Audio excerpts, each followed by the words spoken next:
Charlie, how was it? That was the craziest flight of my life. This is the wildest plane you've probably never heard of. It's the GB1 GameBird, a fully aerobatic rocket ship that after one flight immediately became my bucket list airplane to own one day. Join me as I learn how to do aerobatics and practice landing this hot rod. It is so amazing, I simply couldn't help but laugh like a 5-year-old. I'm here at TacAero, my favorite flight school, where Ian Waghorn is giving me an overview of this incredible airplane before we go fly it. It's a phenomenal airplane, unlimited aerobatics, certified, and all carbon fiber, plus minus 10 Gs, which is way more than I can handle. Like homing, 580 in the front of it, so it's 303 horsepower, and then it's got the 4-blade MT prop on it, so its numbers are outstanding. Cruises at 200 knots casually, burns about 15 gallons an hour.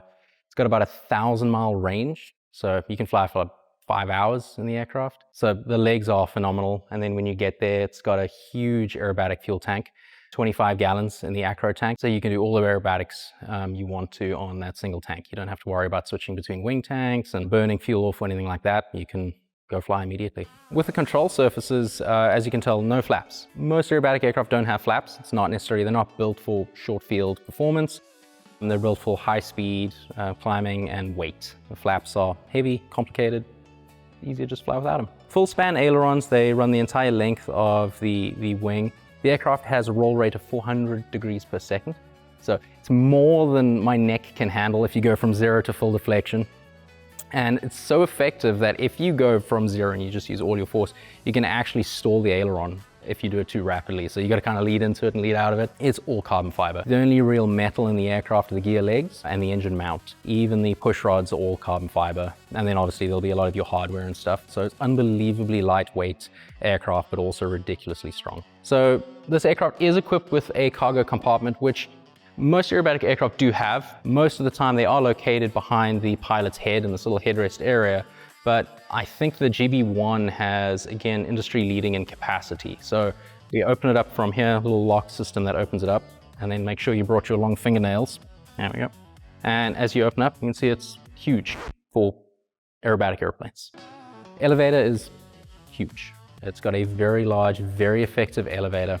So the rudder is absolutely one of my favorite things about this airplane. It is very large. I'm not a big guy, I'll admit that, but this is insane for what it is. It's a small 2-place aircraft and the rudder is incredibly effective. Everything from super low speed stuff to super high speed stuff. And I've always said this is honestly the easiest tail dragger aircraft I've ever flown. It can be taken out of context. It's still a quick airplane, you're gonna be on top of it. But with regards to tailwheel characteristics, with regards to instability and stuff on the ground, this aircraft is just very stable. It's got a very low center of gravity. It wants to continue in a straight line.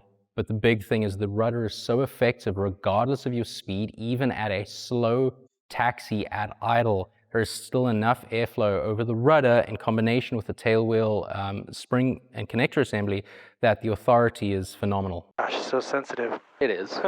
So the big thing about this airplane is it's very spacious. For me, the furthest item to reach from the airplane is the fuel selector.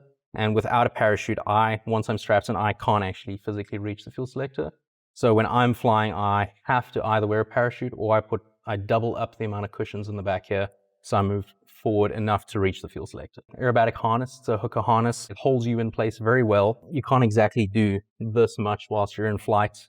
You can loosen it, but the goal is to be very secure. Right now, the rudder pedals, they are fully adjustable and the extent that they go forward and back is huge. So right now my knees are almost straight and the little pin is only about halfway through the extension. So you can be a lot taller than I and still fly this aircraft and feel comfortable in it. Ergonomics, the control stick is very high up. A lot of people aren't used to that. This is common in most aerobatic aircraft. The longer arm gives you a much better authority over the control. A little bit of getting used to, but I always tell people just start flying with 3 fingers. Don't fly it like this, fly it like this, and kind of your movements are more manageable. And then on the left-hand side, we've got our throttle prop and our mixture levers. The big thing is the throttle lever, it's a lever. It's not like a knob on a cub or anything like that. A lot of aerobatic maneuvers, you're either full power or closed. So there's a lot of movement backwards and forwards. And then when you're doing the more fine stuff, you want the smallest of movements to have effectiveness. So we're always having big throws on the throttle and then the smallest of movements. So the design of the throttle handle itself is crucial to that. And so you'll see you got a throttle lever. On the top of the throttle lever, there is a smoke switch. So you use your thumb to turn the smoke on and off. So you can say smoke on, and you flip it on, and the smoke's on. Kind of magic. And then on the back of the throttle, where your index finger is, there's a little PTT. It's not the PTT. That allows you to switch between your primary and your secondary radio if you are set up with dual radios. If you only have the single radio set up, it's going to switch between your active and your standby frequencies. The theory is now you're flying in tight formation and you're flying through controlled airspace. You're going to be on your formation frequency as well as your CTAF or your control frequency.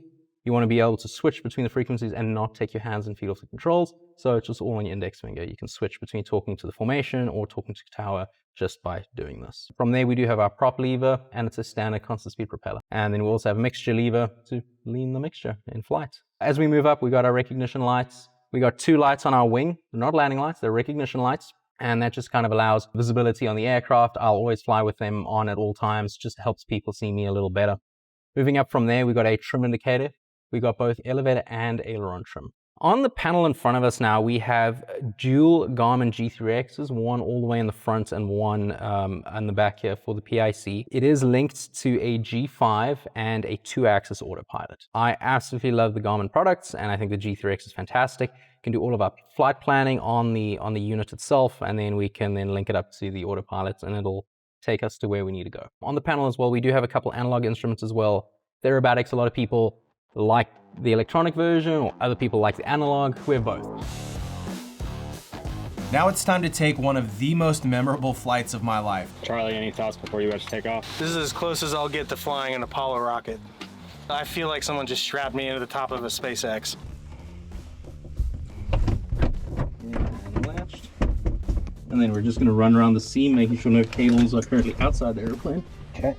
And the way you open it so that I don't open it is just through that. That's it. You just pull it backwards, and then, like I said, lift will do the rest. Okay.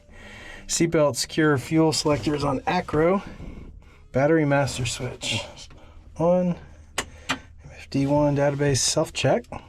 I feel like I'm way behind the prop back here. It's and you crazy. can't even really see the prop. Like I said, you're closer to the elevator than you are the propeller. Wow. Throttle, full open. Prop control, full forward. Mixture, full rich. And electric fuel pump, 5 seconds. Boost pump. Here we go. 1, 2, 3, 4, 5. Throttle idle. Crack open under the T. This said mixture cutoff. Yeah, we're gonna leave it full rich. Okay. All right, clear prop. Okay, ready?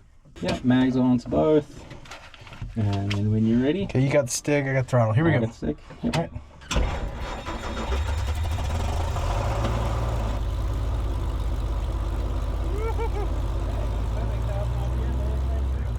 Sure, brave, Hogstar. Okay. Okay, I think we're ready for taxi. Awesome. Okay, all in, you're ready, feet off brakes. We're going to turn to the left, and we're going to go where this Malibu just came in, and we're going to go out. Okay. Wow, yeah. Can't see very much, but Nope. You're looking good there, perfect. And I'll do radios. Gillespie traffic GameBird 477 Gold Charlie's taxiing from TacAero to holding point 14 Gillespie. yeah, real responsive on the rudders. Yeah, that's what I'm saying. It's just taxi like a nose wheel. Push right when you want to go right, and then when you want to stop going right, stop pushing right. It's a very low center of gravity as well, so it wants to go in a straight line. It's very tame. Yeah, I can't see anything in front of you. Nope, you won't be able to see anything. So once in a while, do a nice little S-turn, glance ahead of you, make sure it's all clear at least for 100 yards or so. I've never flown an airplane where you can't see in front of you, so this was a first for me. Taxiing wasn't hard, but it definitely made takeoffs and landings interesting, as you'll see in just a minute. Engine run-up, I'll talk you through it. She's pretty simple, so we're going to start by going mixture full rich. Okay. And there's our oil temperature is 128, so it's sufficient for the run-up. And then when you're ready, bring the power up to 1700 RPM. Okay. Very nice. Moving, brakes are holding, looking good. Beautiful. Okay, do a mag check for me. Good drop. Good recovery, nice and smooth. Good drop, beautiful. It's both, very nice. Okay, now we're going to cycle that prop, so bring that lever all the way back. You're going to see there we go, RPM drop is good, manifold pressure drop is good. And do it again, we're going to see that oil pressure. Good, nice and stable. Beautiful. Okay, that looks good. Temperature pressures are all in the green, and you bring the power back to idle.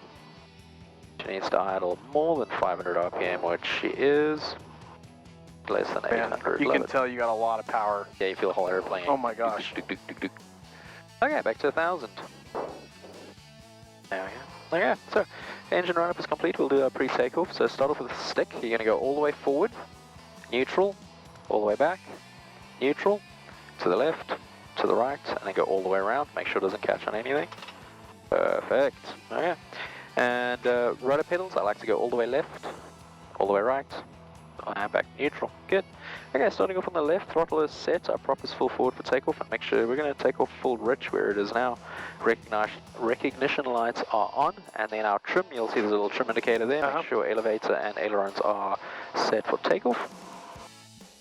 And then coming across the panel, airspeed indicator should be reading 0. You can set our barrow setting to 3016 on the analog roger altimeter. Yep. Yeah, engine temperatures are all in the green, everything's looking good, radios are set, and transponder is set 1200 on the ground. It'll switch over to 2000 once we depart, sorry, to ELT once we depart. Fuel, confirm it is on ACRO. Confirmed. Perfect, okay, and then moving over to the right, all the circuit breakers should be in except for the smoke breaker, which should be popped. Confirmed. Awesome, and then down to the switches, all switches off except for strobe on, avionics on. Correct. Love it. Check. Okay, that's it. We're ready to go. There's not a lot of moving parts in this airplane, so not a lot to check. And then when you're ready, you can taxi down to the holding point 414. Okay, here we go. Gillespie traffic GameBird 477 Gold Charlie is taxiing holding point 14 Gillespie. Gillespie traffic GameBird 477 Gold Charlie lining up departing runway 14 will be a straight out departure to the south of Gillespie. Yeah, and then you're just going to line up and wait on the sensor line. Gosh, it's so sensitive. It is. It is. But not much of a tail wheel, it's just more sensitive airplane. Yeah. Beautiful. Okay, like we briefed, we're going to do this takeoff together. I do want you on the controls, but don't fight me. You're going to feel through with me. Roger. We're going to do a standard takeoff. We're going to lift the tail at about 30 knots. We're going to rotate at about 80 knots, climb at 110, and we're going to fly straight ahead on runway heading. Yeah, any questions? Roger, none. Okay, boost. Fuel boost pump can come on for takeoff. Okay, it's on. Perfect. Okay, when you're ready, feet off brakes, heels on the ground. Beautiful, feet in that power, there's the acceleration, very nice. Beautiful small movements, start raising that tail now. Go, tails up, beautiful, there's 60, there's 70, there's 80, rotate, nicely done. Beautiful, now looking for 110. Hey, look at you actually pitched, I love it. Oh, so much power. Oh my gosh.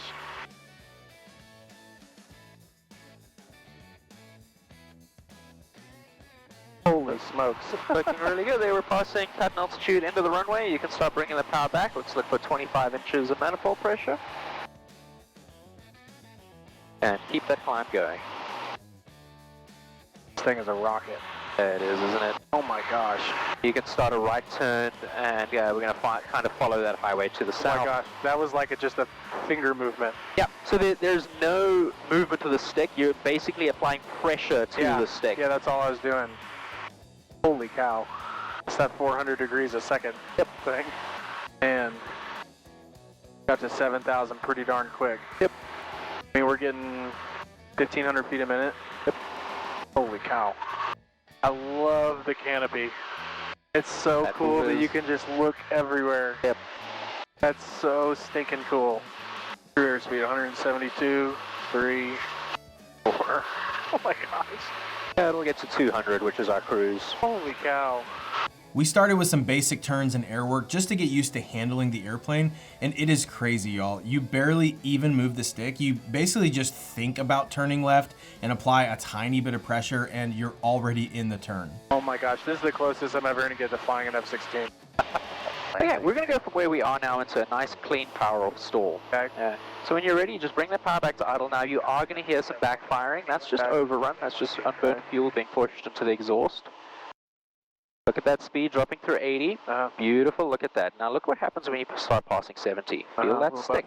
Yep. There you go, now hold it there, hold it there, hold it there. There's 60, there's your stall.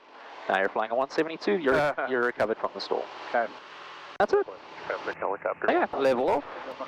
Now comes the aerobatics part of the flight that I will never, ever forget. We're going to do one test as we're climbing out, and we're going to do what's known as a harness check. So I'm going to test two things. I want to test the inverted oil system for the airplane, and I want to test your harness to make sure it's secure. Once we're wings level, we're going to pitch up 45 degrees, nose up, and then we're going to push to -1 G, doing a maneuver called a Humpty. Now we're just going to push till the nose is down 45 degrees, and then we're going to recover on the bottom. So what I want you to do is pull 45 degrees nose up. Very nice. Okay, stable, and now push to -1. There we go. Oh, that is not normal. For this airplane it is. For me it is not. I love it. Okay, you happy with your harness check? Yeah, I am. Okay, let's start off with the first maneuver, which is just an aileron roll. We're at 6,000 feet. What I want you to do is pitch 25 degrees nose up, unload that elevator so you go ballistic, and then we're going to go left aileron, and we're going to do a left roll. 360 degrees back till the nose is on the horizon. Whenever you're ready. Okay, will you do this first one with me? Absolutely. Kind of walk me through it, we'll do it. Absolutely. Okay. So we're going to start off 25 degree nose up, and then we're going to unload. So we're going to go ballistic. No elevator. No elevator. We're going to go left, about that speed, all the way around, until our nose is back on the horizon, and wings are level. I'm sorry, I'm messing up your your coaching here, but it's so fun. Oh, that's so fun. Okay, whenever you're ready, you're welcome to do one to the right. Okay, to the right. Okay, here we go. Up to 25. And just unload it. Love it. And all the way to the right. Perfect. Whoa. Perfect. I guess I didn't do that very fast, but... Yeah, you did a little slow, which just meant that nose dropped below the horizon a little. You scooped out the bottom a bit, and you had a little bit of forward pressure, which meant you were doing about negative 0.5 Gs. Yeah, I could feel that. Okay, so just roll a little faster and don't push forward. Yeah. Okay. Exactly. You roll faster and neutral elevator. Neutral, okay. All right, you want to do it again? Yeah, you ready? All right, we'll go to the left this time. Yep. Here we go. Curve traffic, Jack 70. And roll. Keep rolling, keep rolling. There we go. Nicely done. Beautiful. How are you feeling? I feel great. Awesome. Okay, so if you're ready, we can do a loop. Okay. Yeah, so what I want you to do is push the smoke circuit breaker in. Okay. And then what we're going to do is I'm going to say smoke on, and then we're going to do a 3G pull. Past 90 degrees, we're going to unload over the top. Once we're 90 degrees nose down, we're going to then ease back onto the G's, back to 3 for the level off. Okay. Okay, you ready? And then I just want you to know this is a bucket list thing for you to say smoke on and me push it. So here we go, It would baby. be my honor. Okay. When you're ready, we're going to go full power and smoke on. Smoke on. And pull. 10 miles. Woo! All that Fruit Loops in the air. Over the top, we're going to unload. Look for your line. There we go. Told you you're going to see your own smoke. As we pass 90, start to pull. We want 3Gs through the bottom. Through our smoke. Level off. Smoke off. Smoke off. And my airplane. Your airplane. Let's see if we can see our little smoke ring behind us, shall we? There we go. Look, you drew a circle in the sky. Oh my gosh. Okay, you want to try that one again? Sure. Okay, whenever you're ready, your airplane, your call is smoke on to roll. So when you're saying unload the airplane, it's not power, it's just the elevator. Exactly, it's the elevator. You're going to reduce it from about 3 Gs to about 1 G, nice and gentle. Okay. And then once you're pointing straight down, you're going to start loading it again with increasing those Gs. Okay. Yeah, that feels weird to do 3 Gs, but that's normal. Okay. Yeah. When you're ready. All right, ready? Smoke on. Okay. Here we go. Traffic, matrix here, takeoff off short 1 for landing traffic. 1-2 for landing. Roger that. Beautiful. Unload. Very good. And feed it on. Good. You feel that little bit of a buffer through the bottom there? Beautiful. Smoke off. Smoke off. Okay. Nicely done. You ready for the next thing? Yeah. Okay, so the next thing's going to be a little hammerhead. We're going to pull 90 degrees nose up, accelerate up. Once we get 30 knots, we're going to do full left rudder, a little bit of right aileron to balance her as we pass it through 90 and onto the downline. Okay. Okay, you ready? Ready. Smoke on. Hook on. And pull. Just like the start of a loop, 3G pull. Okay. Looking at your wing for 90 degrees. Keep pulling, keep pulling. There's 90. We're going to fly straight up. A little bit of right rudder there. There we go. Flying straight up. Looking at the airspeed indicator, looking for 30 knots. And you're going to go left rudder, full, right aileron. Follow your smoke line down. Very nice. Let her accelerate. 1, 2, 3, pull. And smoke off. Smoke off. Beautiful. Nicely done. Okay, so we might be running out of daylight, so how are you feeling? I feel great. Awesome. You want to do a little bit of a torque roll? What is that? So we're going to fly vertical with full power. We're going to start, the aircraft's going to start a roll to the left. Okay. And we're going to basically hover her there. And then we're going to slowly let that nose drop. You happy with that? Sure. Okay. When you're ready, so it's very similar to a wing over for that stall turn, but we're just going to go straight up. Okay. Okay, you ready? It's smoke on in 3, 2, 1. Hook on. And pull. Okay, this is where we're going to look over our wing. We're looking for 90 degrees nose up. There we go. That's beautiful. We're going to fly straight up. And as we slow down, we're going to start a roll to the left. Maintaining that 90. This is where we're going to start flying backwards now. We're in the hover. And here we go. And smoke off. Smoke off.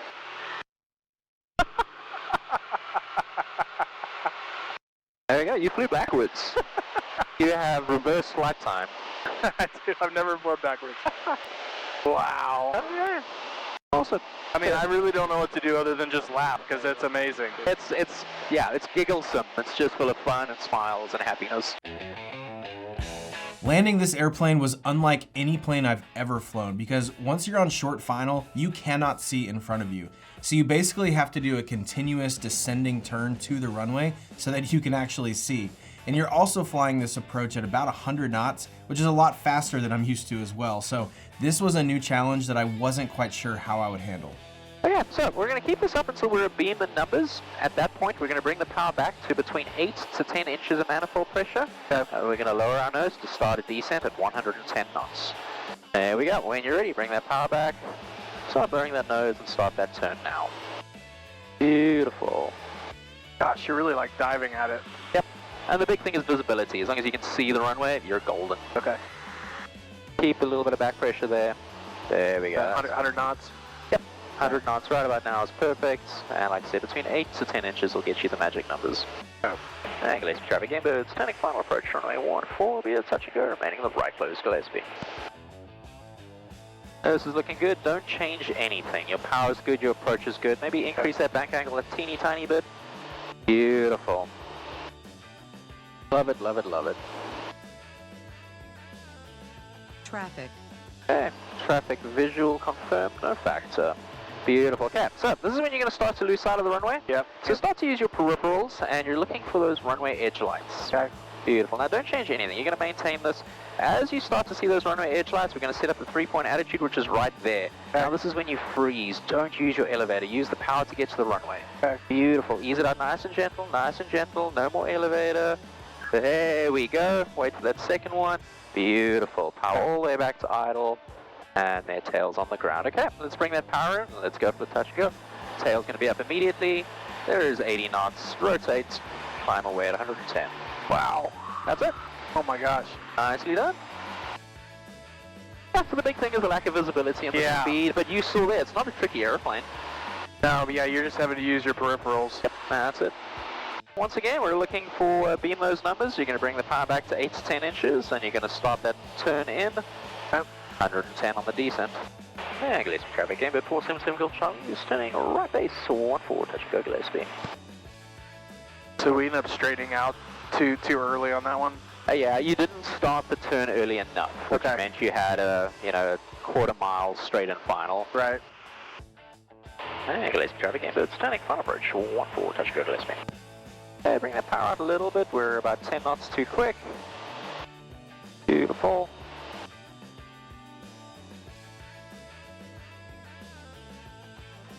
Traffic. Okay, traffic visual, no factor. Beautiful. Okay, there we go. Start working, let's get on that center line though, keep that roll going. There we go. Now, there's your 3-point attitude, so don't use your elevator anymore. Good, use that power. Take your time, take your time. Don't change anything. Close that power. Beautiful, beautiful, beautiful, beautiful. Awesome. When you're ready, let's bring that power in. Tail's going to come up instantaneously. And there's your 80 rotates. And let's do one more. Gillespie traffic, GameBird, 477 Golf Charlie's, 414, right close Gillespie. That's tough not being able to see at the end there. Look at that moon. Yeah, that's awesome. Little shot of it all. The first couple of landings, I'll be honest, I was way behind the airplane, but I'm feeling encouraged how with a little practice, you can start to get used to this sight picture. So this is my last shot at this as we're losing daylight. Gillespie traffic, GameBird, 477 Golf Charlie's, turning right base 1, full stop Gillespie. Kind of a weird sight picture, but it's cool. It is.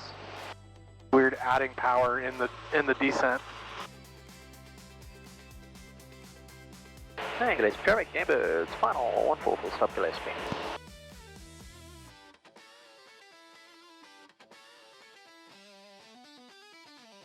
Kevin, you up on frequency? Nope. I don't hear him talking. This is Spirit 01 Echo. Beautiful. Right downwind behind the Waco, runway 14. Nicely done. A little bit more left rudder there. There we go. Hold that, hold that.